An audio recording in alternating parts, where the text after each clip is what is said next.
أعوذ بالله من الشيطان الرجيم. بسم الله الرحمن الرحيم. الحمد لله رب العالمين. والصلاة والسلام على أشرف الأنبياء والمرسلين سيدنا مولانا محمد وعلى آله وصحبه أجمعين. سبحانك لا علم لنا إلا ما علمتنا إنك أنت العليم الحكيم. رب اشرح لي صدري ويسر لي أمري واحلل عقدة من لساني يفقهوا قولي. اللهم إني أعوذ بك أن أضل أو أضل أو أزل أو أزل أو أظلم أو أظلم أو أجهل يجهل علي ولا حول ولا قوة إلا بالله العلي العظيم. ولا حول ولا قوة إلا بالله العلي العظيم. ولا حول ولا قوة إلا بالله العلي العظيم. أما بعد. قال المصنف رحمه الله تعالى ونفعنا به وبعلومه في الدارين آمين. فصل. والنجاسات هي البول والغائط والروث والقيح والدم والقيء والخمر والنبيذ والمسكر والكلب والخنزير وفرع أحدهما والميتة وشعرها وريشها وجلدها وجميع أجزائها والمذي والودي ومني الكلب والخنزير ولبن ما لا يؤكل غير الآدمي وميتة الآدمي والسمك والجراد طاهرات والجزء المنفصل من غير الآدمي والسمك والجراد نجس إلا شعر المأكول وريشه ووبره وصوفه والمسك ونافجته. Baik. Fasal pada menyatakan najis. Jadi dalam fasal ni musannif rahimahullah nak sebutkan najis-najis. Jadi dia sebutlah dia seperti mana kita sebut hari itu dalam mentakrifkan, dalam memperkenalkan najis, ada yang memperkenalkan dengan menyebutkan takrif seperti mana yang maklum, seperti mana yang biasalah. Biasa najis adalah apa dia? Maknanya dia bagi satu definisi umum. Daripada situ kita dapat kenal afrad ataupun item-item najis. Tapi sebahagian ulama' dia tak takrifkan seperti takrif yang biasa kita mengaji. Tapi dia takrifkan dengan membilang ataupun menghitung satu persatu item najis. Najis tu apa? Najis ialah darah, najis ialah nanah, najis ialah air kencing dan seterusnya. Sebahagian ulama' dia memperkenalkan takrif dengan cara macam tu. Dan musannif rahimahullah dia memperkenalkan takrif dengan cara macam itulah. Adapun dengan cara takrif yang biasa kita mengaji sebelum ni, kita dah pun baca, dah dihuraikan apa makna najis pada lughah dan juga pada syarak, pada pengajian yang sebelum ni. Jadi hari ni kita nak tengok najis-najis lah, najis-najis dan kemudian diikuti dengan cara menghilangkan najis. Fasal selepas ni dia akan menyebutkan pula cara-cara menghilangkan najis. Jadi sebelum kita nak tahu cara menghilangkan najis, kita nak kenal dulu apakah najis. Apa benda yang hukum dia adalah najis. Supaya kita tahu nanti bila benda tu kena pada kita ataupun kena pada pakaian ke ataupun mana-mana tempat ke. Jadi kita tahu dah benda tu hukum tempat tu sekarang ni jadi mutanajis sebab kena najis. Dan waktu tu kita boleh maknanya kita perlu basuh. Sebab kita tahu dah benda tu najis, jadi yang ni kena basuh ni. Sebab najis. Cuma nanti adalah pembahagian najis dia kepada tiga. Ada najasah mughallazah, ada najasah mukhaffafah dan ada najasah mutawassitah. Dan setiap satu najasah tersebut ada cara basuh dia lah. Ada cara basuh dia yang kita akan lihat nanti. Cuma kita nak kenal dulu najis, dan lepas kita kenal, kita tahu pula macam mana cara nak membasuh najis. Okey. Jadi kata musannif rahimahullah, wan najasatu hiya al-baul. Dan najis-najis tu adalah baul, air kencing. Air kencing maksudnya air kencing manusia ataupun air kencing hayawan. Air kencing hukum dia najis. Al-baul wal ghaitu.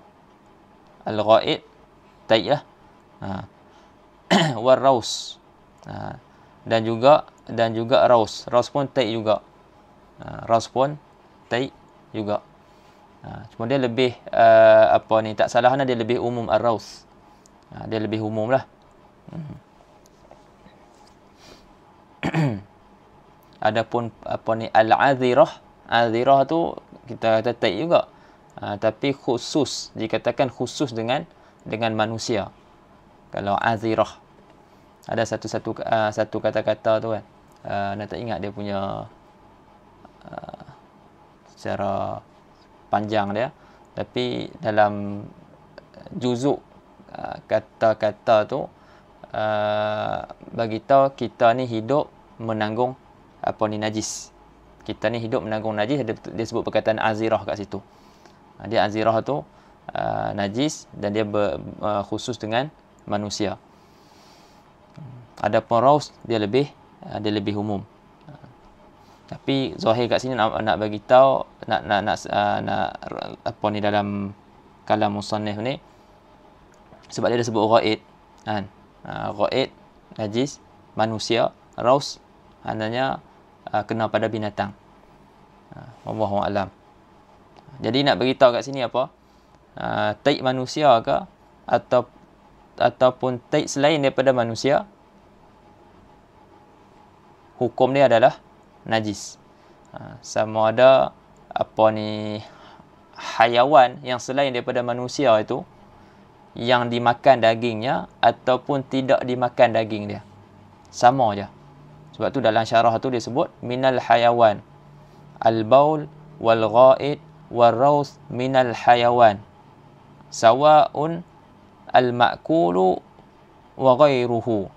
Sama saja hayawan itu yang dimakan ataupun hayawan tu yang tidak dimakan. Hayawan tu yang boleh dimakan ataupun yang tidak boleh dimakan. Walau min ta'irin, walaupun daripada burung. Yang kencing burung ke ataupun taik burung ke, sama juga. Au samak, ataupun ikan. Au mimma la nafsa lahu sa'ilatun, ataupun daripada kita kata binatang ataupun serangga yang tidak ada baginya darah yang mengalir. Kan? Lalat yang kita bincangkan itu, ada binatang-binatang serangga-serangga kecil ni, dia ada darah, tapi darah dia sedikit sangat, tak sampai tahap yang mengalir. Okey, jadi dia punya baul dia, air kencing dia ataupun taik dia, hukum dia najis juga. Hukum dia najis. Jadi sebab tu kita bincang, dia dimaafkan. Hukum tetap, itu bangkai dia tu najis tapi dimaafkan. Tapi dia punya taik ni, cerita dia punya taik dia dan juga yang kencing dia najis. Hukum dia najis.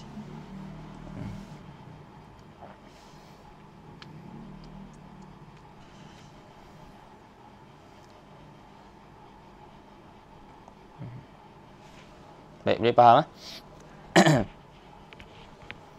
Lianna Nabiya sallallahu alaihi wasallam amara bi sabbil ma'i ala baulil a'rabi alladhi bala fil masjid. Wa ajma'a al-ulama'u ala najasatil ghaid. Wa liqauli Nabi sallallahu alaihi wasallam fi rawd hadha riksun. Dia nak sebut dalil lah ni. Kerana Nabi sallallahu alaihi wasallam menyuruh untuk menyuruh dengan menuangkan air ke atas air kencing a'rabi yang kencing di masjid. Itu kita sebut kan cerita a'rabi ni, dia datang, dia kencing di satu sudut masjid, satu bahagian masjid. Lepas tu sahabat-sahabat ni pakat dia nak halang dia lah. Lepas tu Nabi SAW kata kat sahabat dia, tahan sahabat-sahabat dia. Dan dia suruh biarkan a'rabi tu kencing, habis kencing dulu. Nanti lepas dah habis kencing tu, barulah Nabi SAW cakap dengan a'rabi tu, nasihat dia. Lepas tu Nabi perintahkan sahabat-sahabat dia tu untuk tuang air ke atas kencing a'rabi tersebut. Lepas tu para ulama ijma' atas kenajisan ghaid. Dan juga Nabi SAW sebut dalam satu hadis, pada masalah raus, Nabi kata hadza riksun. Nanti ada kisah dia lah, Nabi SAW minta sahabat datang ambil batu untuk istinja. Lepas tu sahabat Nabi ni bawa datang 2 biji batu dan satu lagi raus, najis yang dah kerah dah.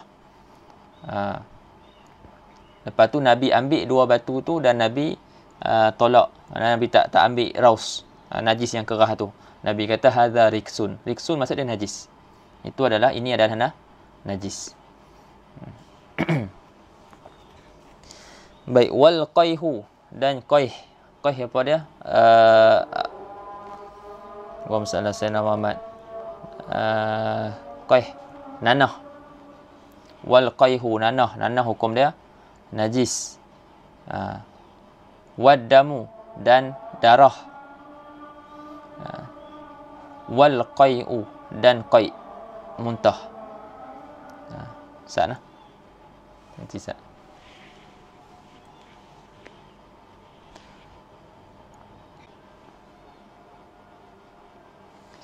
Baik, wal qayhu wad damu wal qai'u. Nanah, darah dan muntah. Nanah, darah dan muntah. Jadi ketiga-tiga ni semua ni najis. Nanah ni kita makruf lah. Dalam ni disebut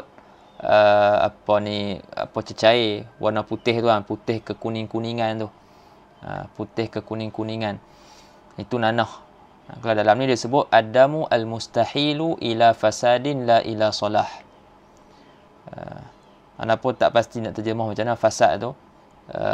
Lebih tepatnya tanya kepada orang perubatan lah, yang mana tahu pasal benda ni.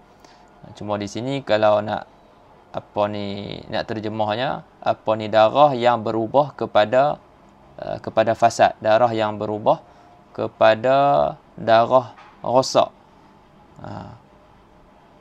Allah Alam tepat ataupun tidak tepat. Kalau kat bawah tu disebut nombor 1 tu, dalam ibarat kitab lain, ibarat kitab Muhadzab, dia kata wa ammal qayhu fahuwa najisun. Adapun qayh maka hukum dia najis, li'annahu damun istahala ila natnin. Kerana qayh itu adalah darah yang telah berubah kepada bau busuk.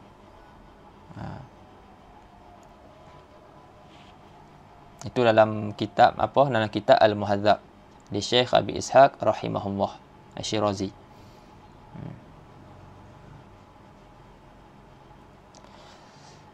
Itulah yang ditakrifkan al-qayh wa damul mustahil ila fasadin la ila salah. Wa misluhu as-sadid, dan seperti qayh juga adalah sadid. Apa dia sadid? Huwa ma'un raqiqun yukhalituhu damun, iaitu air kita kata macam mana? Air raqiq. Nak terjemah apa raqiq ni?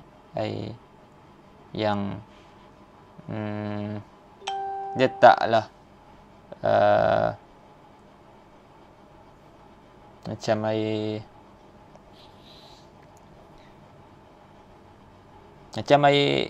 kalau kita takrifkan air mazi nanti pun macam tu juga. Ma'un raqiq, air yang tak ada satu kalau lawan dia ghaliz, likat, tebal. Air yang raqiq, carilah yang mana lebih tepat, yukhalituhu damun, yang bercampur dengan darah. Bercampur dengan darah ataupun darah yang bercampur dengan nanah.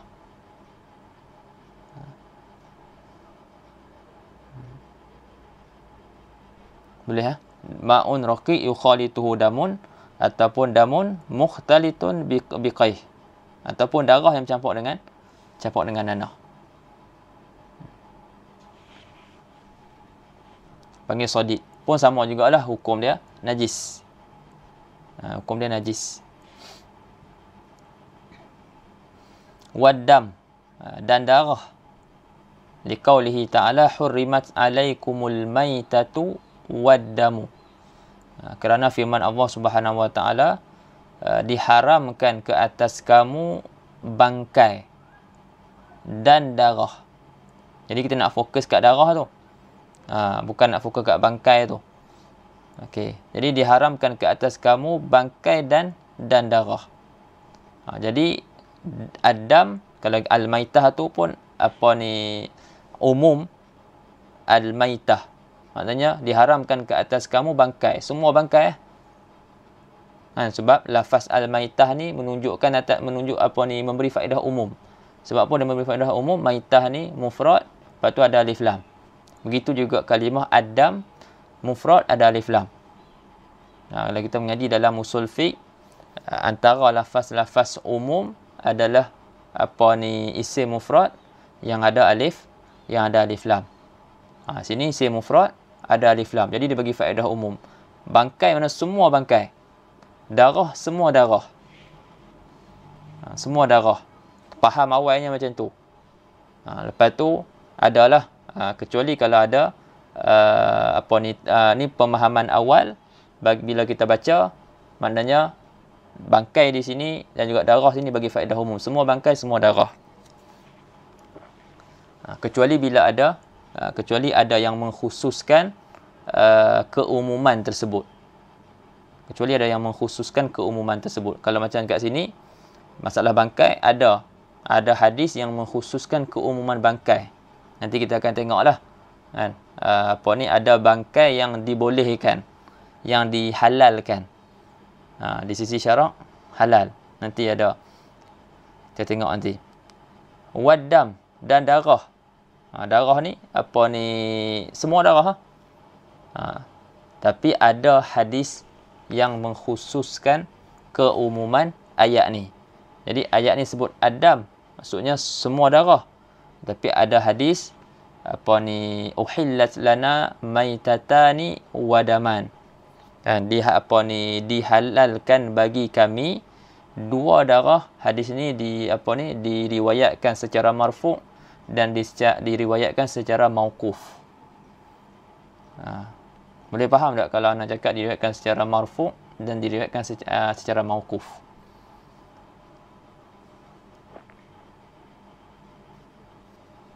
Boleh faham?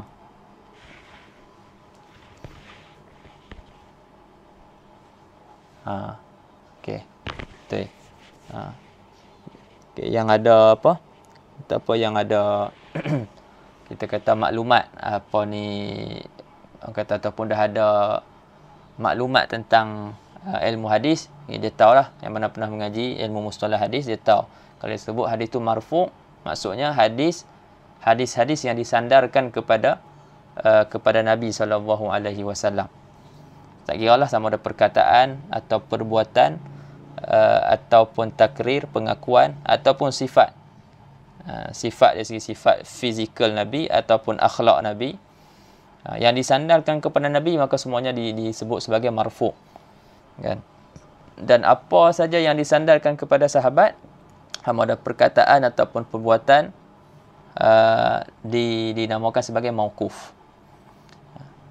Jadi hadis yang anda sebut tadi, uhillat lana maitatan wa daman, diriwayatkan secara mauquf dan diriwayatkan secara marfu'. Maknanya ada yang meriwayatkan mengatakan bahawasanya perkataan tu daripada Nabi SAW. Nabi yang cakap uhillat lana maitatan wa daman.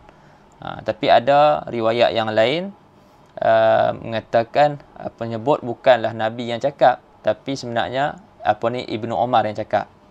Bukan Nabi yang cakap, tapi Ibnu Umar yang cakap. Maknanya uhillat lana maitatan wa daman tu adalah perkataan Ibnu Umar. Jadi yang mana yang mana sahih antara dua tu, yang yang lebih sahihnya hadis tu adalah mauquf. Walaupun hadis tu mauquf, tapi dia mengambil hukum marfu'.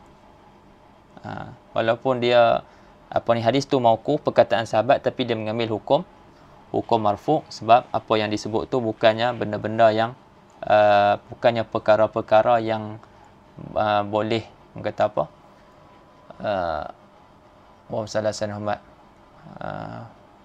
benda yang berkaitan dengan hukum halal dan juga haram.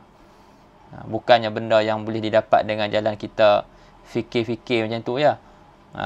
Tapi benda ni tentang halal dan haram. maka mestilah sahabat ni dia nak cakap tentang halal dan haram mestilah diambil daripada Nabi SAW. Bukan suka-suka mereka bagi tahu hukum yang ni halal, yang ni haram. Tak. Bukan macam tu. Jadi sebab itulah hadis ni walaupun dia mauquf tapi dia mengambil hukum marfu'.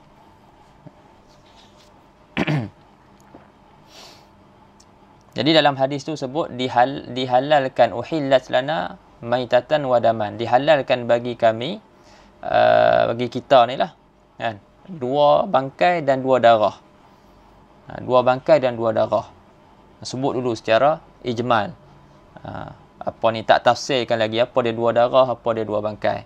Lepas tu baru ditafsirkan fa'ammal maitatan, adapun 2 darah tu, dia kata 2 darah halal, 2 darah adapun fa'ammal maitatan, adapun 2 bangkai tu, adapun 2 bangkai tu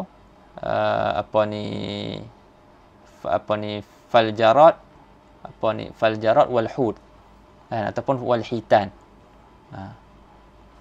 Cuba cek balik ini lafaz hud ke hitan.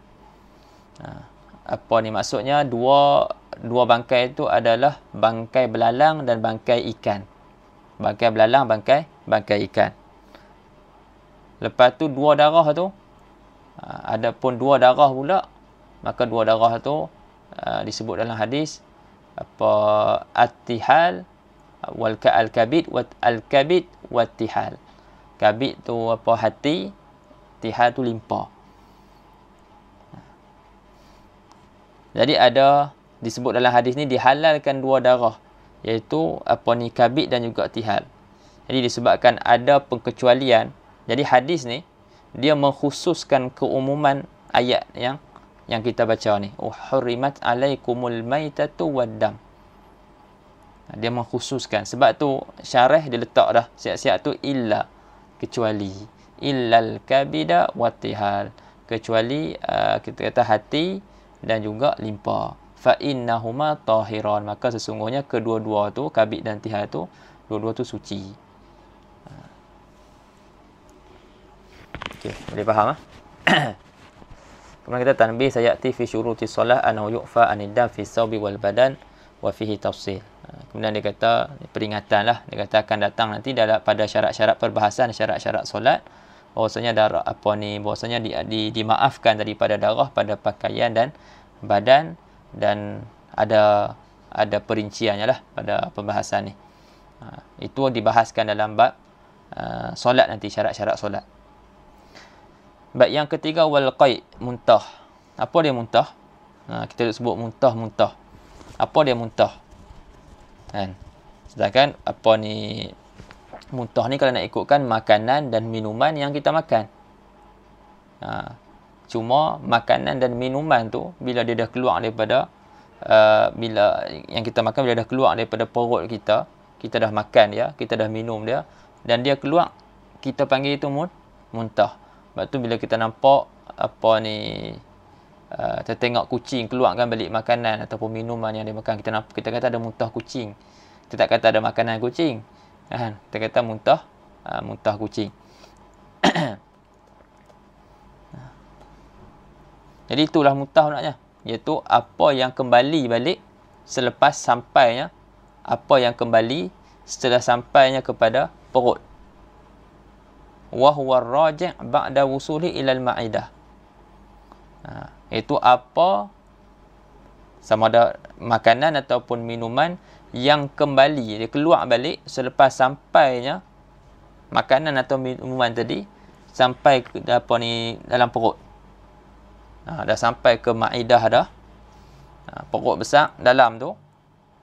Lepas tu keluar balik. Tu kita namakan dia qai'. Muntah. Fayakunu najisan, maka adalah ia ar-raji' ba'da wusulihi al-ma'idah tu najisan, hukum dia najis, walau raja'a safian, walaupun dia keluar dalam keadaan bersih. Tak ada nak berlaku, tak dan dihadam lagi. Okey. Lepas tu kita tertanyalah pula kan, sebab dia kata wa huwa ar-raji' ba'da wusulil ma'idah, iaitu apa yang keluar selepas sampainya yang kembali Apa yang kembali maksudnya apa yang keluar balik selepas sampai kepada dalam perut. Jadi kalau yang keluar balik sebelum sampai ke dalam perut tu, dah lepas dah lah kat tekak tapi tak ada sampai ke perut lagi, lepas tu dia keluar balik. Wa amma raji' qabla wusulihi al-ma'idata falaysa binajisin illa Ibn Hajar wal Khatib. Di sini ada khilaf. Di sini ada khilaf antara Ibnu Hajar, Ibnu Hajar dan Khatib dan juga Ramli. Jadi hak mana keluar balik sebelum sampai kepada perut, dia keluar balik, maka di sini Ibnu Hajar dia tak najis. Ibnu Hajar dan Khatib kata tak najis.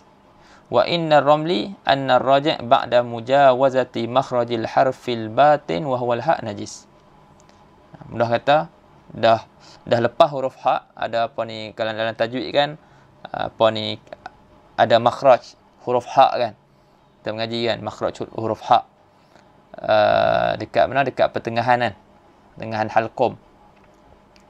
Jadi bila dah lepas dah makhraj huruf ha tapi tak sampai perut lagi. Lepas dah makhraj ha tu.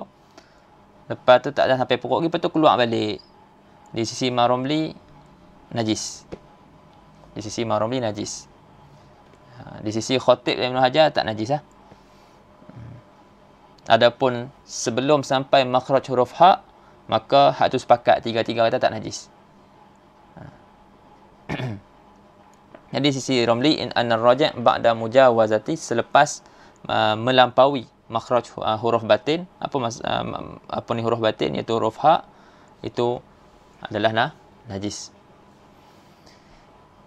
Kemudian wal khamru wan nabidhu wal muskiru. Dan wal khamru, khamar, wan nabiz. Apa beza khamar dan juga nabiz? Khamar ni ma yusna' min asiri al-inab. Khamar ni apa yang dibuat daripada kita kata perahan anggur, itu dipanggil sebagai khamar. Adapun nabiz ma yusna' min ghairihi. Apa yang dibuat daripada selain perahan anggur. Itu dari segi ni jelah. Dari segi namanya berbeza. Apa yang dibuat daripada perahan anggur nama dia khamar, yang dibuat selain daripada perahan anggur nama dia nabiz. Tapi dari segi hukum sama jelah. Najis. Wal muskir, dan apa yang memabukkan. Apa yang memabukkan dan dia ada berbentuk cecair. Kalau benda tu memabukkan tapi dia bukan cecair, contohnya ada beberapa jenis tumbuhan, yang ia memabukkan. Tumbuhan tu dia memabukkan tapi dia bukan cecair. Jadi hukum dia bukan najis walaupun dia dijadikan cecair selepas tu. Faham tak? Maknanya kita blender dia ke apa ke buat bagi jadi air kan. Jadi dia akan ambil hukum asal dia. Dia akan ambil hukum asal dia. Maknanya dia tak najis. Ni kita cerita najis ke tidak najis, bukan kita cerita dari segi hukum menggunakan dia tu boleh ke tidak.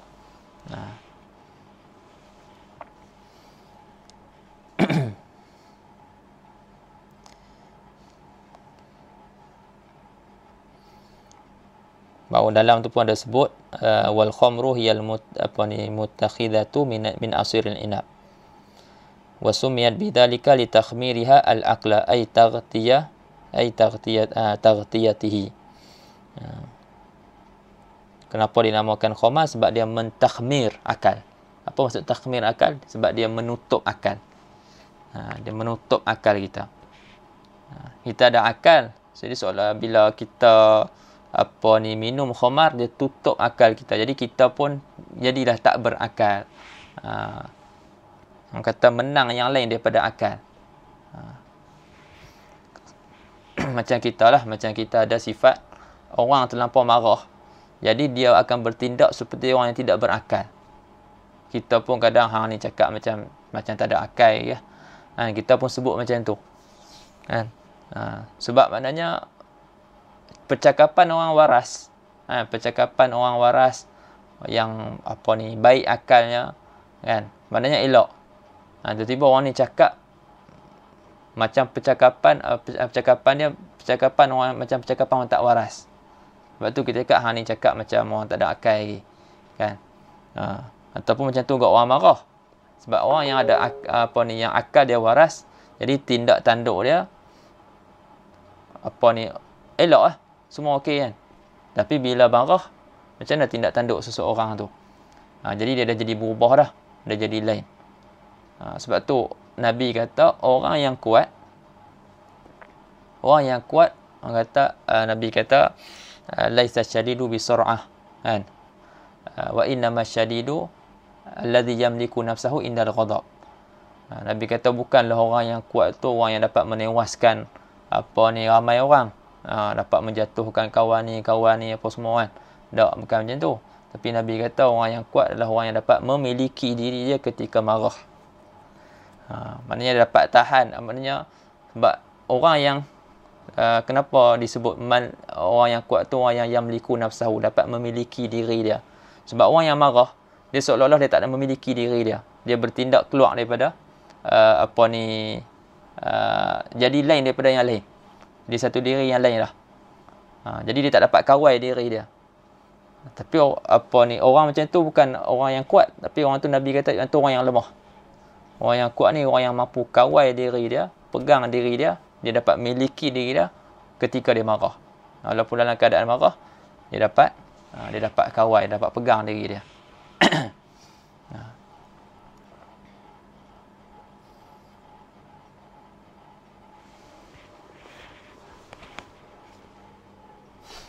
Baik.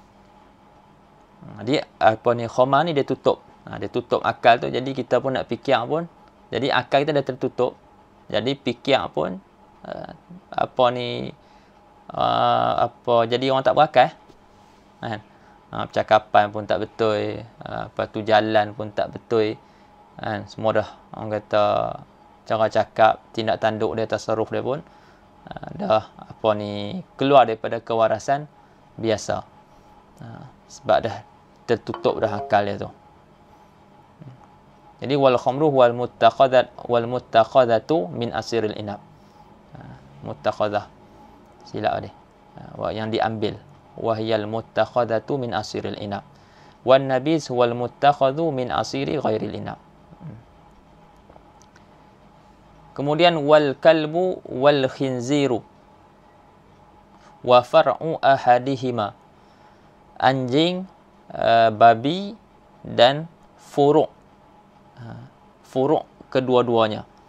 Maknanya anak-anak dia lah, anak-anak anjing, anak-anak babi, semuanya hukum dia najis.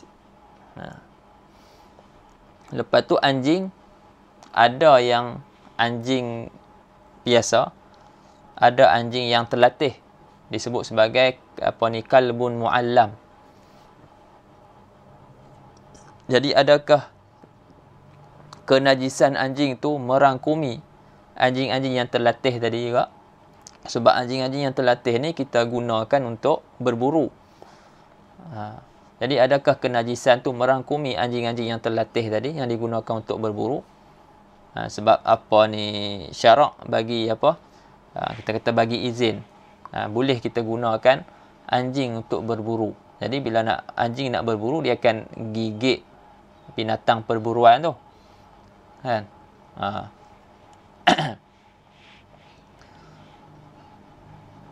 Jadi macam mana? Adakah dia pun najis juga?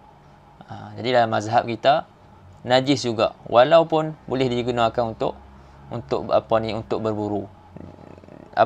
Binatang tu dia gigit, anjing tu gigit binatang yang diburu tu, itu tak ada masalah. Itu tidak, orang kata tidak menghalang daripada kenajisan anjing itu. Maknanya tempat yang digigit anjing tu kita kena basuh lah. Itu je lah. Jadi kalau kita nak makan binatang tu, binatang yang diburu tu katalah rusa, dia digigit oleh anjing itu kan, kena baham dengan anjing tu, jadi rusa tu dah mati dah, kita nak makan dia, jadi tempat yang digigit anjing tu kita kena basuh. Sebab tempat tu kira apa ni, kena najis mughallazah. Sebab dalam hadis sebut al-kalb, samalah umum. Tengok dalam apa ni, dalam syarah disebut walau muallaman, walaupun anjing itu anjing muallam. Liqauli Nabi sallallahu alaihi wasallam, kerana apa ni, sabda Nabi sallallahu alaihi wasallam, idza walaghal kalbu fi ina'i ahadikum, apabila apa ni, anjing al-kalb ni pun bagi faedah umum, al-kalb apa ni, lafaz mufrad, lepas tu ada alif lam, anjing umum. Apabila anjing jilat pada bekas seorang kamu, maka Nabi kata fal yurikhu, suruh apa, buanglah apa ni, iraqah, suruh tumpahkan dia, buang ayak tu hak dalam bekas tu. Thumma liyaghsilhu sab'a mirarin, kemudian hendaklah dia basuh bekas tu tujuh kali. Hendaklah dia basuh bekas tu tujuh kali. Ini satu lafaz lah, ada lafaz yang lain. Tuhuru ina'i hadikum idza balagha fihi al-kalb an yaghsilahu sab'a maratin ihdahunna biturabin. Jadi ada riwayat yang mengkaitkan basuh 7 kali itu satu dengan air tanah. Riwayat ni dia tak sebut.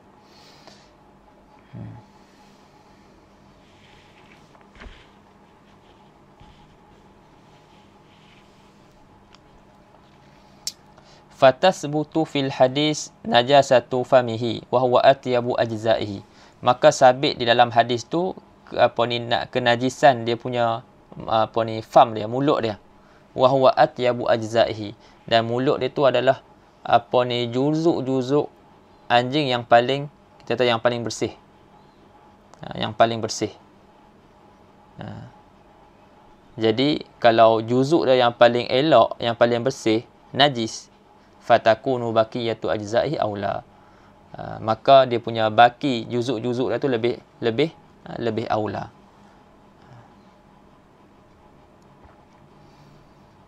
Sebab Nabi suruh basuh, kan? Nabi suruh apa ni, suruh basuh. Jadi nak suruh basuh ni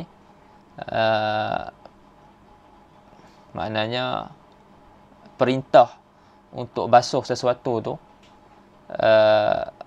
dia sama ada kerana najis, atau kerana hadas, atau kerana apa ni, memuliakan. Faham tak? Macam kita disuruh untuk apa ni, berwuduk, basuh anggota yang tertentu, itu kerana hadas. Begitu juga kita disuruh untuk membasuh seluruh badan kita, itu mandi, itu kerana hadas. Lepas tu orang yang mati disuruh mandi, kan, itu kerana memuliakan,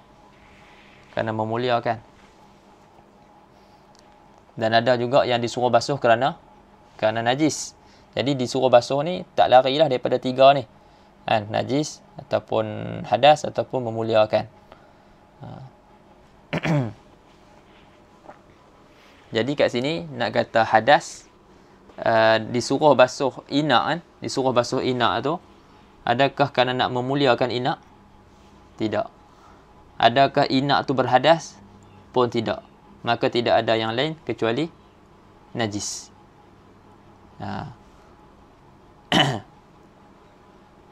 Jadi sabitlah najasah al-kalb, apa ni, kenajisan anjing tu. Sebab kes kita suruh basuh tu sebab kes dia dijilat, kan. Adapun air tu duduk dalam inak, dalam bekas tu tak ada masalah apa pun, tapi sebab masalah bila dijilat tu, kan. Jadi sabitlah kita kata kenajisan anjing tu. Boleh faham? Secara ringkaslah macam mana ulama apa ni, wajah ulama apa ni, ambil hukum, kan. Macam mana dia boleh hukumkan apa ni, anjing tu sebagai najis. Wal khinzir, dan apa ni, babi ni kias ke atas anjing, di annahu aswa'u halan minal qalb, kerana dia lebih, keadaan dia lebih teruk daripada daripada anjing. Li'adami jawaz iktina'i, kerana ketiadaan harus kita iktina. Iktina ni maksud apa? Mengambil babi. Guna dia. Ambil guna dia seperti mana anjing. Anjing kita boleh guna dia untuk perburuan. Babi tak boleh. Jadi keadaan dia lebih teruk. Dan pengharaman anjing pula, pengharaman anjing, bukan anjing, babi dinaskan dalam Quran. Bukan kenajisan dia lah, pengharaman dia. Kan apa sebut kan, walahmul khinzir. Jadi pengharaman babi ni dinaskan dalam Quran. Adapun anjing, dia punya pengharaman dia tu benda yang diijtihadkan dan berlaku khilaf pada masalah itulah.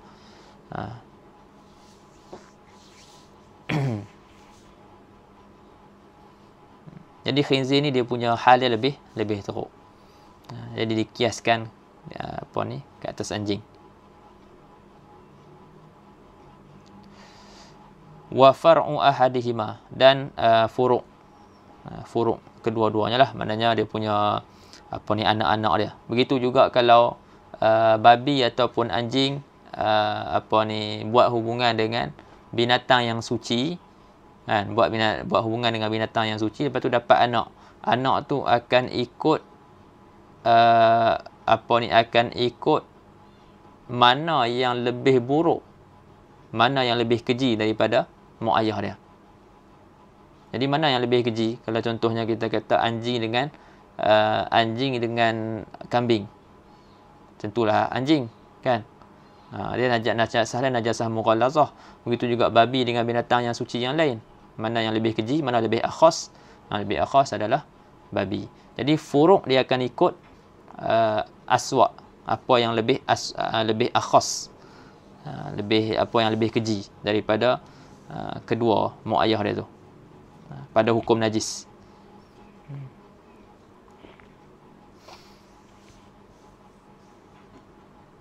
Boleh bacalah dalam tu. Wa far'u ahadihima ay al-kalbi wal khinzir, al-ma'na anna misla hukmil kalbi wal khinzir min haitsu an-najasah ma tawallada min ahadihima ma'a hayawanin tahir, li anna al-far'a yatba'u akhassa abawayhi fi an-najasah. Fa'ulima bidzalika anna ma tawallada minhuma najasun ataupun najisun bil aula. Baik. Kemudian lagi, wal maitatu wa sya'ruha wa rishuha wa jilduha wa jami'u ajza'iha, dan bangkai dan bulu bangkai, sya'ar, rish, dua-dua bulu. Dua-dua tu bulu, tapi nama sya'ar ni merujuk kepada bulu tertentu, rish merujuk kepada bulu tertentu.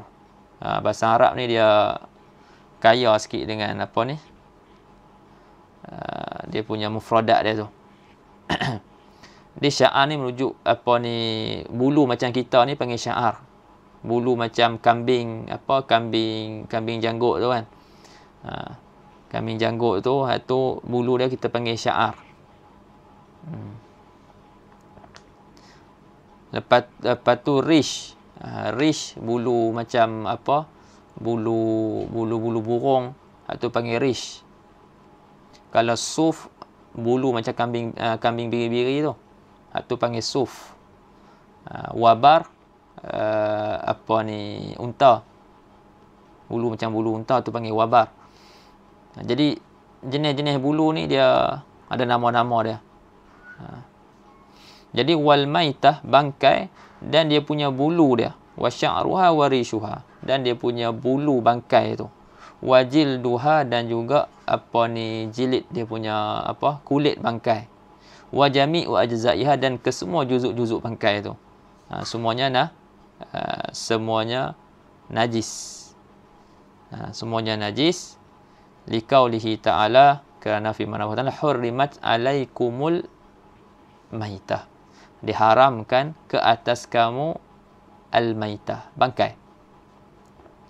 Ini pun sama lagi faedah al-maitah. Ini bangkai. Semua sekali bangkai tu. Bukannya setengah satu-satu apa juzuk-juzuk tertentu je, tapi semua. Dia bagi faedah umum. Dan apa-apa binatang sekalipun. Kecuali ada istisna tadilah. Ayat ni dikhususkan dengan hadis tadi. Uhillat lana maitatan. Dihalalkan bagi kami dua masalah selamat, dua bangkai. Kemudian apa dia makna bangkai? Kita duk sebut bangkai. Adakah yang mati disembelih tu pun kita panggil dia bangkai juga? Sebab kita tengok nampak dia mati ya, kita panggil bangkai. Sedangkan disembelih. Jadi apakah dimaksudkan dengan bangkai? Jadi yang dimaksudkan dengan bangkai adalah allati zalat hayatuha bighairi zakatin syar'iyyah. Di wal maitah yallati zalat hayatuha. Bangkai itu ialah kita kata binatang yang hilang nyawa dia dengan ketiadaan sembelihan syar'i. Ataupun binatang yang mati bukan dengan bukan dengan cara sembelihan syarak. Bukan dengan cara sembelihan syarak.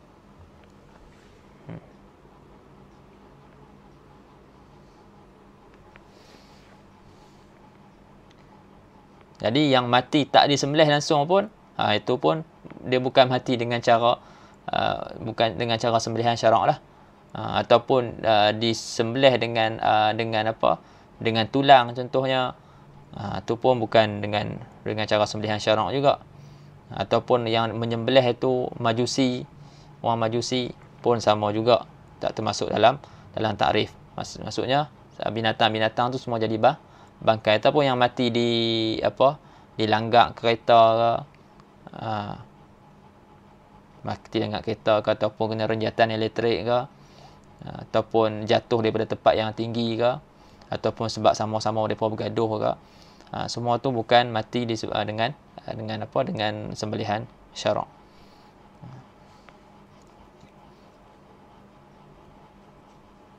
Jadi hari korban tu, hari raya korban yang kita duk sembelih lembu, sembelih kambing apa semua tu, jadi hak mati tu mati dengan sembelihan syarak ke tidak? Lewat dia mati dengan sembelihan syarak. Jadi itu kita tak panggil bangkai.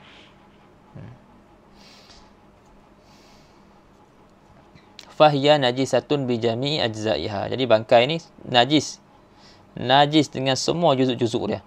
Semua najis. Tak ada yang terkecuali, tidak ada yang terkecuali. Tulang-tulang dia semua najis. Baik. Wal madyu wal wadyu wa maniyu al kalbi wal khinzir. Lagi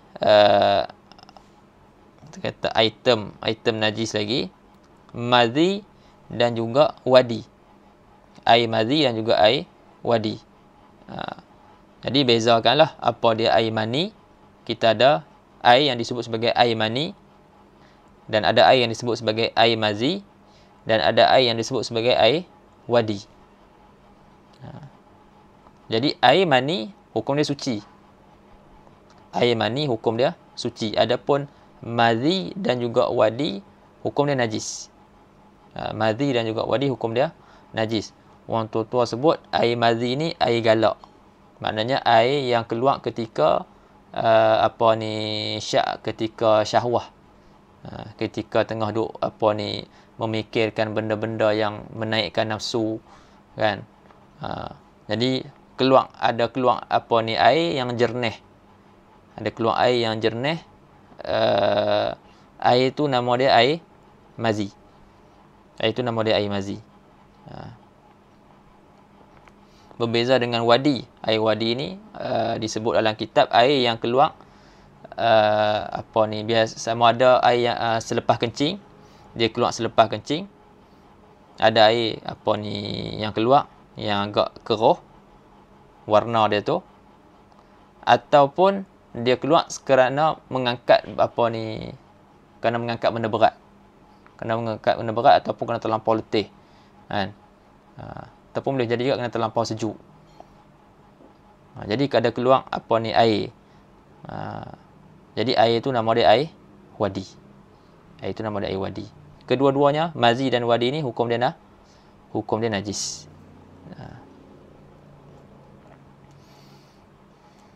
Liqauli sayyidina Ali karamallahu wajhah kuntu rajulan madza wa kuntu astahi an as'ala Nabi sallallahu alaihi wasallam limakan ibnatihi fa amartu al-Miqdad ibn al-Aswad fasa'alahu faqala yaghsilu dzakarahu wa yatawadda.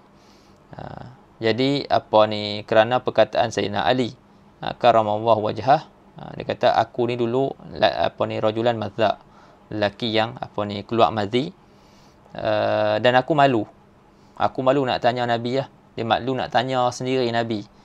Sebab apa? Sebab dia malu nak tanya Nabi secara langsung, kerana kedudukan anak perempuan dia. Anak perempuan Nabi SAW iaitu Fatimah yang merupakan isteri Sayyidina Ali. Lalu aku suruh Miqdad Ibn al-Aswad untuk tanyakan. Jadi Al-Miqdad Ibn al-Aswad ni tanya, fasa'alahu, dia tanya Nabi. Nabi kata yaghsilu dzakarahu wa yatawadda. Dia basuh zakar dia dan juga dia berwudu. Jadi Nabi suruh basuh. Dan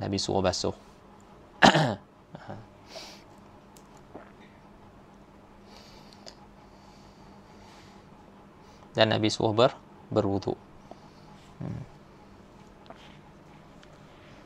Baik.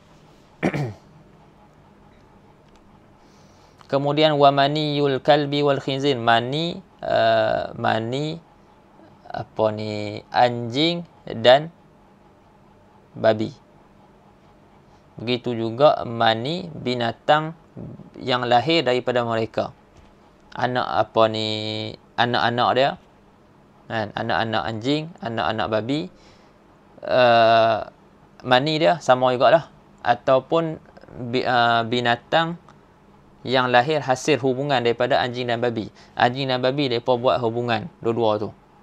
Ataupun anjing buat hubungan dengan binatang yang suci, babi buat hubungan dengan binatang yang suci, dapat anak.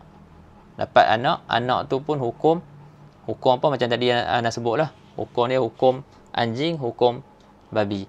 Mani dia walaupun rupa lembu ataupun rupa kambing, contohlah kata kan, anjing dengan kambing, dia buat hubungan, dapat anak muka kambing, kan, anak muka kambing tapi bunyi anjing, contoh kan. Jadi tetap kita kata hukum dia hukum anjing. Hukum anjing. Jadi mani dia najis apa? Najis mughallazah. Najasah mughallazah. Kemudian soalan, mani selain daripada anjing, apa hukum dia? Mani selain daripada anjing.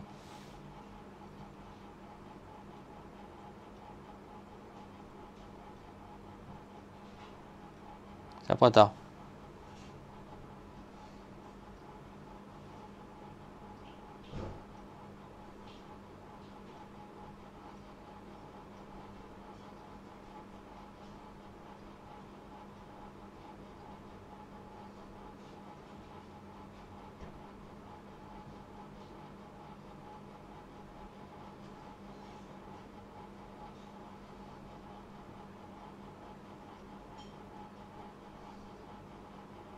Suci. Daripada mana tahu suci?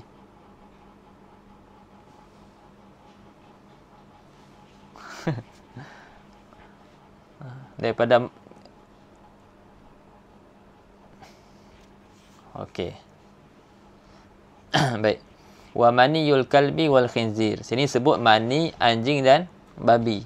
Jadi mafhumnya, kita boleh dapat faham daripada sini dia sebut mani anjing dan babi. Jadi faham daripada situ, selain daripada mani anjing dan babi, suci. Kan, kalau najis, nasihat dia dah sebut dah kat sini. Tapi dia hanya sebut mani anjing dan babi sahaja.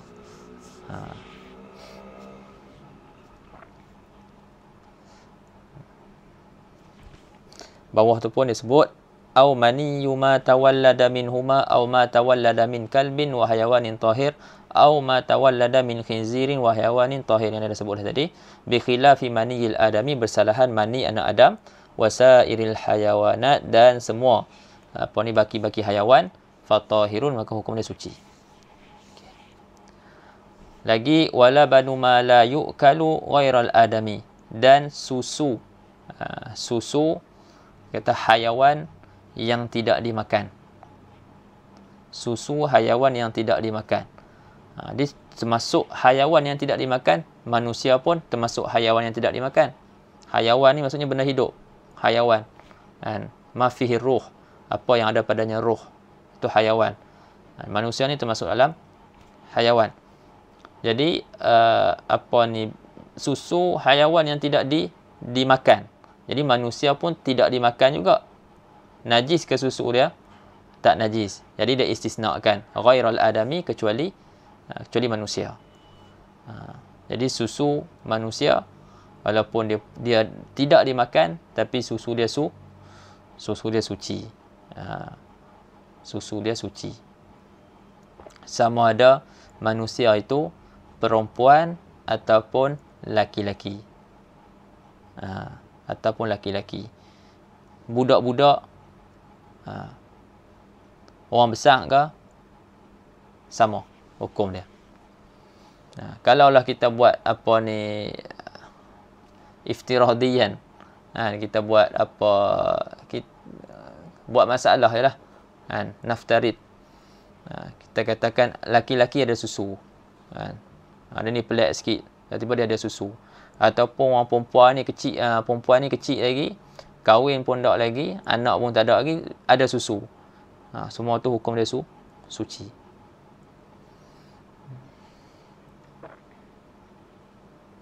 Adapun binatang yang dimakan daging dia, contohnya lembu, kambing, itu makruh lah. Hukum dia suci. Adapun yang tidak dimakan daging dia, Allahumma salli ala sayyidina Muhammad, himar, susu himar, keldai, ataupun apa lagi, singa, harimau, kucing, kucing duk anak dia duk menyusu anak dia, lepas tu kita pi pegang, dia punya susu tu, contohnya susu dia keluar, kita pi picit ke apa ke, jadi tangan kita tu jadi mutanajis, sebab susu dia tu najis. Dia sebut sini wa minan najasat labanu ma la yu'kal kal atan. Atan ni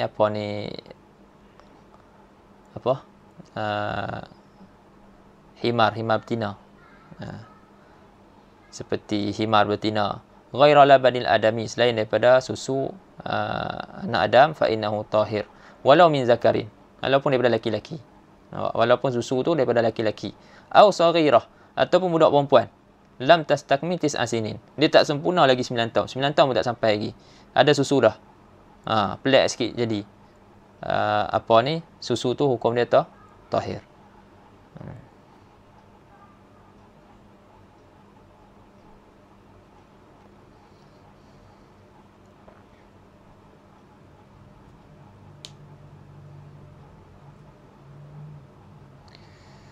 Allahumma salli ala sayyidina Muhammad.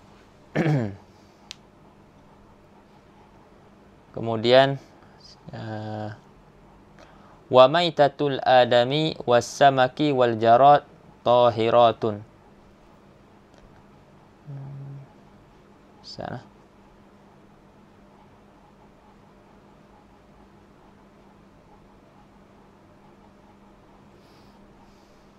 Adapun dan bangkai anak Adam, was samak, dan juga ikan, wal jarad, dan juga belalang, semua tu hukum dia tahiratun, suci. Jadi dia sebut bangkai kan, dia sebut bangkai, bulu-bulu bangkai, kulit bangkai, dan semua juzuk-juzuk bangkai, hukum dia najis. Jadi kat sini ada dia nak kecualikan kat sini ada 3 jenis bangkai. 3 jenis bangkai lah, mudah cakap kan. Walaupun dekat manusia tu agak teruk sikit bunyi dia kan. Kita sebut mayat lah kan. Tapi dah secara umumnya kita sebut bangkai lah. Jadi bangkai anak Adam Samak, dia punya ikan, bangkai anak Adam, ikan dan juga jarad, hukum dia suci. Jadi mudahnya, dobitnya, setiap bangkai hukum dia suci, semua bangkai hukum dia suci kecuali ada 3 ni. Semua bangkai hukum dia suci kecuali anak Adam, ikan, kecuali bangkai ikan, bangkai belalang dan mayat anak Adam. Mudah macam tu.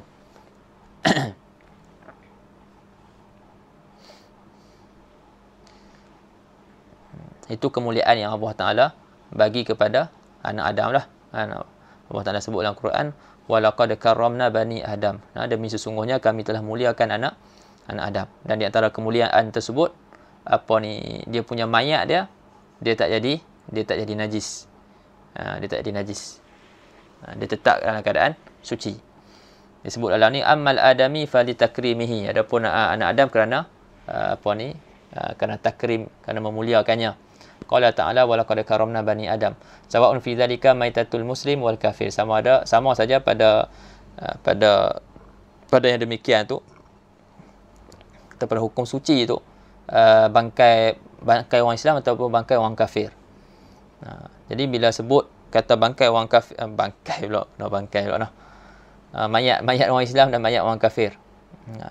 Jadi bila sebut mayat orang kafir ni, jadi kita tertanya-tanyalah, kan? Allah Ta'ala sebut dalam Quran, innamal musyrikuna najasun. Sesungguhnya orang-orang musyrik itu najis. Kan? Macam mana kita kata suci pula ni, kan? Ngaji-ngaji kata suci pula. Jadi dia nak jawab itulah soalan tu. Jadi wal murad min qaulihi ta'ala, dan yang dikehendaki daripada firman Allah Ta'ala, innamal musyrikuna najasun, hanya sahaja orang musyrik itu najas. Maksudnya adalah najasatu al-i'tiqad. Najasah al-i'tiqad, bukannya najis badan tu, tapi nak kata najis i'tiqad dia tu. I'tiqad yang kotor. Wa qala Rasulullah sallallahu alaihi wasallam anil bahri wat tuhuru ma'uhu al-hillu maitatuhu. Wa an ibni Umar radhiyallahu ta'ala anhuma uhillat lana maitatan wa daman al-jaradu wal hitan wal kabidu wat tihal. Ini dia nak datangkan dalil bagi tahu bahwasanya mayat anak Adam itu suci, bangkai ikan tu suci, dan bangkai belalang tu suci. Itu hadis yang kita bacakan tadi, uhillat lana maitatan wa daman al-jarad wal hitan wal kabid wat tihal. Itu hadis wat tuhuru ma'ahu al-hillu maitatuhu. Ataupun ada kisah dia. Kisah para sahabat tanya Nabi tentang berwuduk dengan air laut. Sebab depa bawa bersama-sama depa ni sedikit je air dalam nak cari nak pi tangkap ikan. Jadi sahabat tanya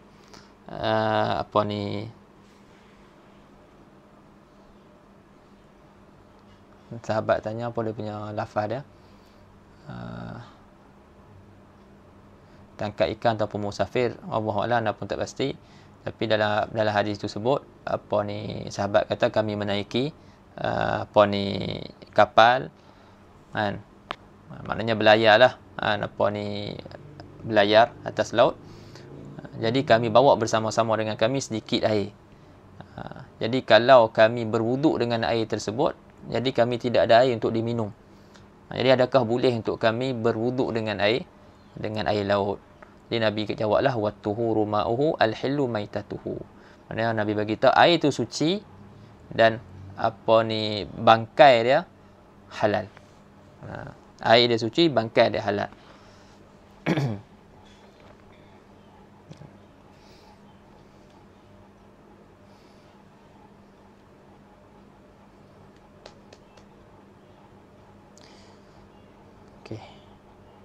Sikit lagi, wal juz'ul munfasilu min ghairil adami was samaki wal jarad najisun. Dan juzuk yang tercerai, yang terputus daripada binatang daripada hayawan selain daripada manusia, dan selain daripada ikan, dan selain daripada belalang, hukumnya najis. Hukumnya najis. Jadi faham kat sini, apa-apa juzuk yang terputus daripada belalang, yang terputus daripada ikan, yang terputus daripada manusia, hukum dia suci. Hukum dia suci.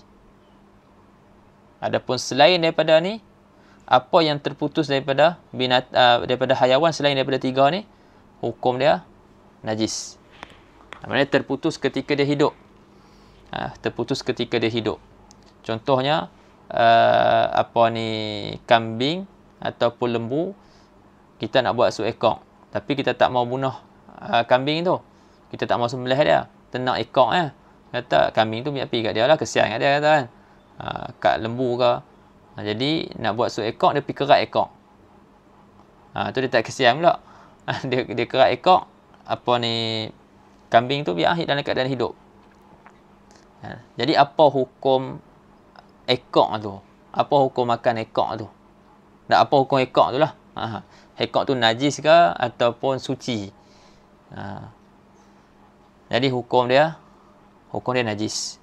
Hukum dia najis. Sebab dia termasuk daripada juzuk yang terputus daripada selain manusia, ikan dan belalang. Sebab Nabi kata ma quti'a minal bahimati wahiya hayyah fahiya maitah. Jadi apa yang dipotong daripada bahimah, kan, daripada binatang,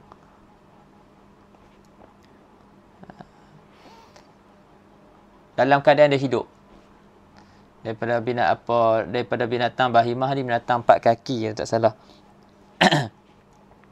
Apa yang terpotong daripada binatang dalam keadaan dia hidup,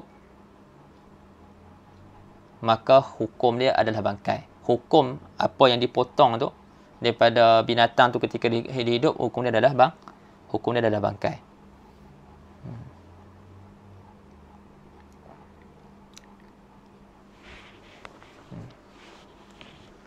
Sama ada binatang tu binatang yang boleh dimakan ataupun binatang yang tak boleh dimakan. Tak?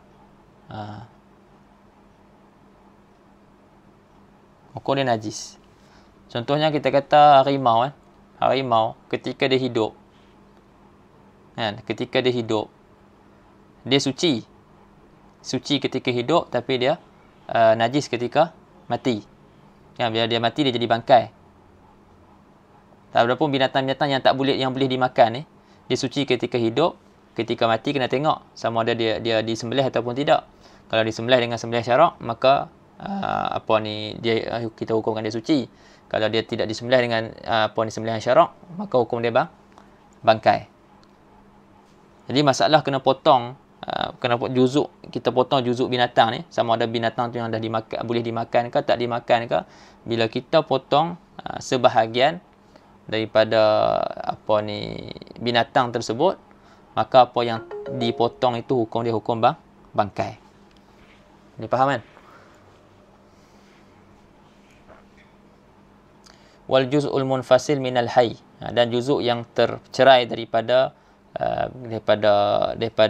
hayawan yang hidup, min ghairil adami, selain daripada manusia, was samak wal jarat, selain daripada manusia dan selain daripada ikan dan juga belalang, hukum dia najis. Al makna anna hukmal juz'il munfasil minal hayawanil hayy ka hukmi maitatihi taharatan wa najasatan.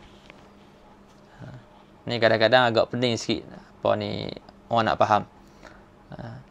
Maksud dia, hukum juzuk yang tercerai daripada binatang yang hidup seperti hukum bangkai dia, dari segi suci dan juga najis.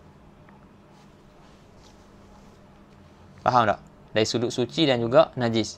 Maksud dia, kalau binatang tu, kalau dia menjadi bangkai dia suci, maka apa yang terpotong tu pun hukum dia suci.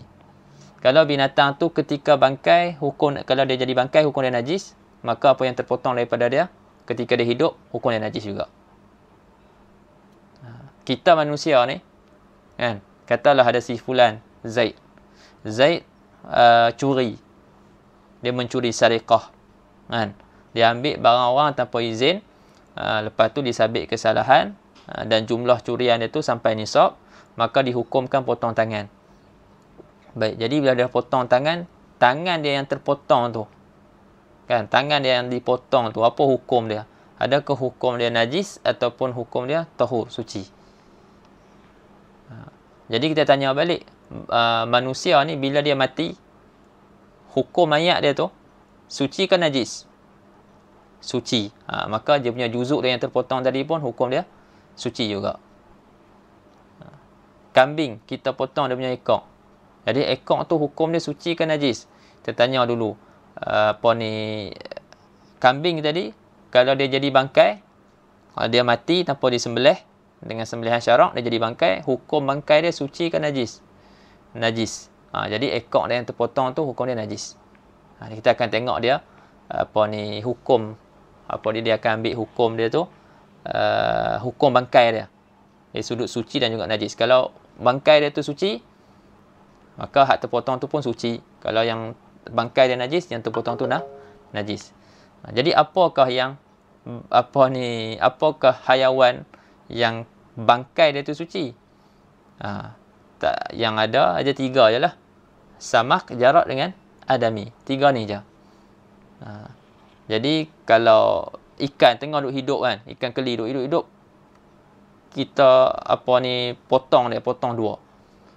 Tengah hidup kita potong. Ataupun jarat. Belalang. Tengah hidup kita tarik kaki dia. Contoh. Tercabut kaki dia. Jadi apakah hukum kaki yang dicabut tu? Lepas tu ikutlah juzuk-juzuk lain tu. Hukum ni kita kata suci sebab jarat bangkai dia suci, samak bangkai dia suci. Boleh illa sya'ral ma'kul, kecuali dalam tu ana dah terang dah tadi, apa boleh bacalah. Faman fasala min adamiyyin aw samakin aw jaradin fi halil hayah fatahir. Nampak? Maka apa yang terputus, yang tercerai daripada manusia ataupun ikan ataupun belalang pada ketika hidup, hukum dia suci. Wa man fasala min ghairi ma taqaddama fi halil hayah, dan apa yang terputus daripada selain yang disebut tadi, iaitu selain daripada manusia, ikan dan belalang, ketika hidup, fa najisun kamaitatihi, maka hukum dia najis seperti bangkainya. Qala Nabi sallallahu alaihi wasallam, ma quti'a minal bahimah wa hiya hayyah fa hiya maitah. Wastasna al-mu'allifu min dhalika umuran qala rahimahullah. Dan kemudian muallif dia nak istisnakan, nak kecualikan daripada apa yang tersebut tadi beberapa perkara. Apa dia nak istisna tu? Illa sya'ral ma'kul wa rishahu wa wabarahu wa sufahu wal miska wa nafijatah. Kecuali sya'ar, bulu lah kita kata kan, bulu. Rish pun bulu juga, wabar pun bulu, suf pun bulu juga. Kecuali bulu binatang yang boleh dimakan. Bulu binatang yang boleh dimakan. Yang ni istisna, dikecualikan. Maknanya bulu-bulu, contohnya bulu rish, bulu burung. Lepas tu bulu burung, wabar, bulu unta ataupun seumpamanya, suh, bulu kambing, kan?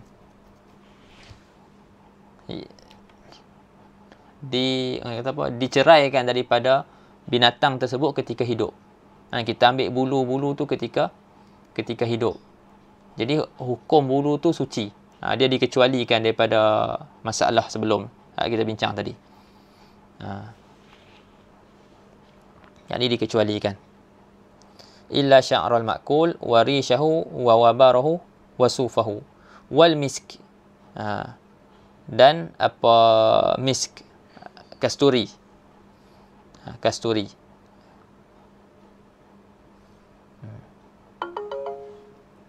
Sebab kasturi dia daripada apa? Dia daripada darah kijang kan. Dia macam mana? Dia sebahagian daripada kijang. Faham tak? Dia dekat kijang tu, dekat punya pusat dia tu, dia akan timbul macam daging, macam daging lebih. Dia sebut macam ada daging, ketulan daging. Lepas tu dia makin besar. Dia kebesaran dia tu ikut tahun lah.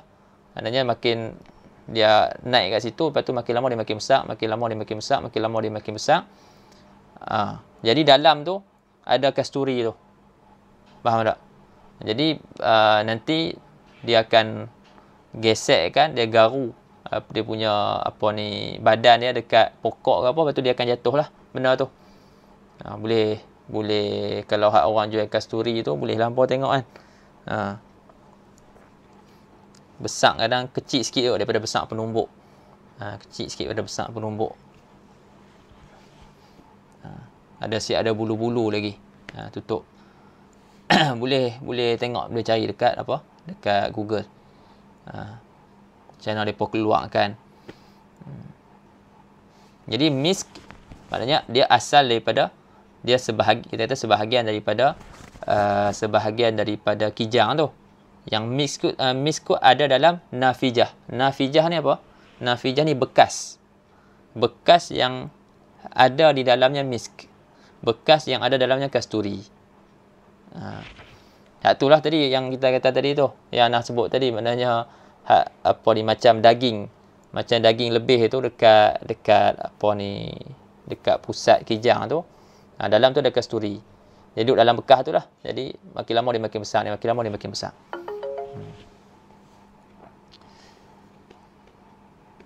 Al-misk huwa tib al-ma'ruf al-mawjud fi nafijati dhabiyah.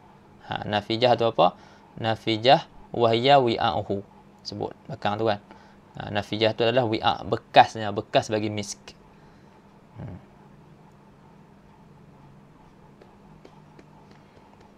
Jadi makna dia, apa yang dimaksudkan oleh musannif rahimahullah, maksudnya anna sya'ral ma'kul wa ma ba'dahu, maksudnya bulu binatang yang boleh dimakan dan apa yang selepasnya yang disebut oleh musannif, al-munfasil minhu halal hayah, yang bercerai daripada binatang yang dimakan itu ketika dia hidup, tahirun, hukum dia suci. Walaysa hukmuhu ma sabaqa min annahu yatba'u maitatahu taharatan wa najasatan. Bukanlah hukumnya hukum yang telah lalu. Hukum yang telah lalu. Apa dia hukum yang telah lalu?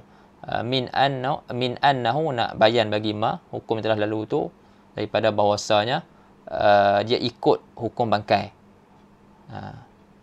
Maknanya hukum benda-benda yang disebut di sini ni dia tak ikut hukum bangkai dari segi suci dan juga najis, seperti yang telah disebutkan sebelum ni. Ini hukum lain dah diistisnakan, dikecualikan.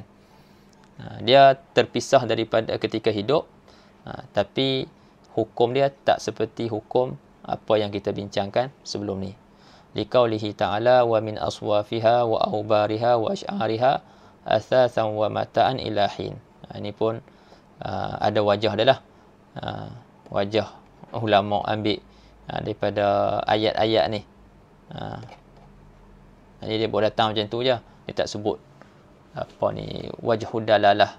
Wajah ambil wajah petunjuk daripada ayat ni yang menunjukkan bulu-bulu tu hukum dia suci.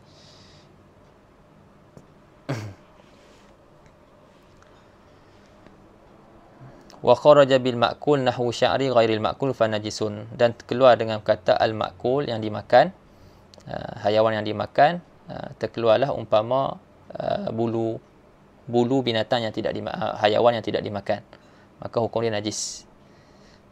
Kemudian dia buat masalah walau syakka fi sya'rin ahwa min ma'kulin aw ghairihi, kalau dia syak adakah bulu yang ada pada pakaian dia ni contohnya daripada binatang yang dimakan ataupun tidak.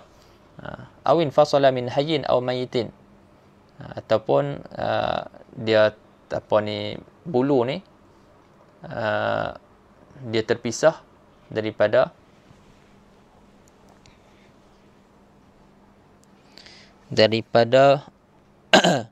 apa? Min hayyin, terpisah daripada binatang yang hidup atau binatang yang mati, hayawan yang hidup atau hayawan yang mati. Kalau dia syak, hukum dia suci. Fatahirun idil aslu fihi at-taharah. Kalau dia syak, hukum dia suci. Sebab asal pada sesuatu itu hukum dia suci. Wa mislu al-azmu bi khilafi qit'ati lahmin jahilata apa ni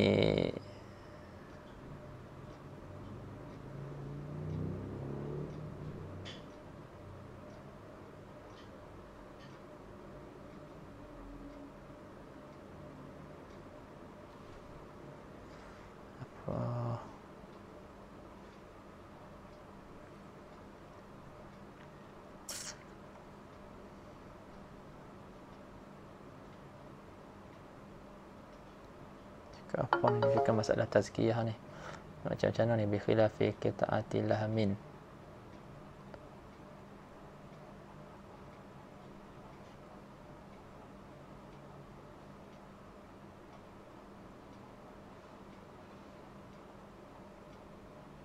Jahila tazkiyata ma hiya minhu. Macam mana ni?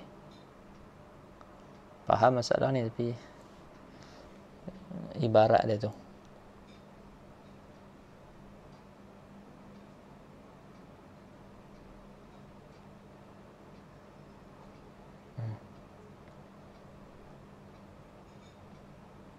Ibarat dia tu nak kena tengok semula. Masalah ni lah masalah apa ni, daging. Daging tu dah disembelih ke ataupun tak disembelih. Tu hukum dia tak boleh makan lah tu. Sebab asal dia adalah tidak disembelih. Kita ambil hukum asal. Dalam masalah tadi apa ni, suci ke tak suci? Kan? Apa ni, kita kata bulu tu daripada yang dimakan ke ataupun tidak dimakan. Lepas tu dia terpisah daripada binatang haiwan yang hidup ke ataupun mati. Dia katalah terkena sesuatu kan. Jadi kita nak hukumkan sesuatu tu suci ke ataupun tidak, kita akan hukumkan suci dah sebab asal bagi sesuatu tu suci. Tapi masalah ni masalah lain yang bawah ni. Itu masalah dia, asal dia masalah daging itu ketiadaan disembelih. Kita nak tengok lain dia punya ibarat tu. Wallahu a'lam. Faslun wa tathurul khamratu idza takhallalat bi nafsiha wa kadzalika an-nabith min at-tamri waz-zabib wa jaldul maitati idza dubigha wallahu a'lam.